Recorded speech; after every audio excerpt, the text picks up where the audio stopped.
My sheep hear my voice. 27b is I know them, and they follow me is 27c.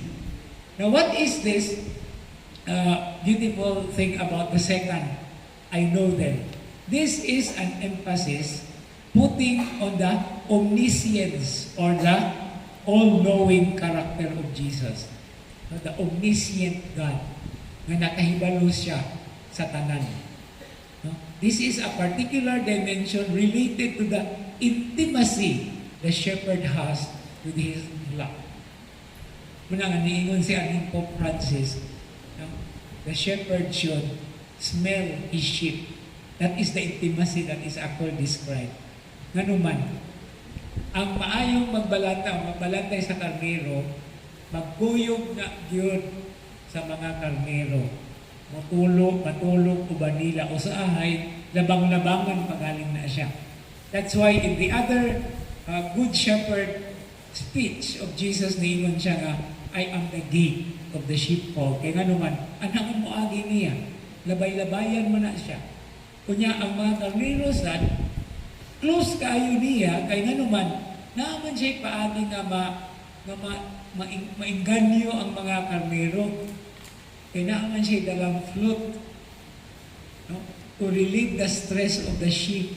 Kung social ang mga sheep ka, mamati ng music. Muna nga ang shepherd, wala lang na siya nagdala og sungkod. Bisag gani ang iyang sungkod, duha na kabuok. No? That is in Psalm 23. With your staff and your rod. Kanang staff mo na gamiton pagpabalik.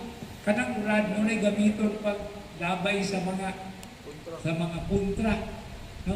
Yung gawa sa ana, naapa siya sling. Unya, gawa sa sling, naapa siya kutangan ng tubig. Unya, gawa sa ana, naapa siya flute. Daghan kayo gidala ang shepherd. No? So, kaya nga naman, kung ang mga shepherd, ang mga sheep, ang mga karnero, kung mas stress, ang tambal ana is music. Okay, so, something interesting to that. No? Yeah. Security, discipline, and entertainment. No? Unya, wherever the sheep goes, there is always the shepherd. Or, wherever the shepherd goes, there is always the sheep. Okay? It's actually both ways. No? Okay, so, usara ka verse 2, taas kayo discussion, no? Anyway, that's the point. Mayroon kong bumubuang Ebanghelyo, no? Kay ingon anak di ay ang nahitabo. Okay, let's move down to verse 28. Unsa may gisulti diha? Padayon si Jesus og sulti. I give them eternal life, and they shall never perish. No one can take them out of my hand. Okay? So, the expressions eternal life, they shall not perish.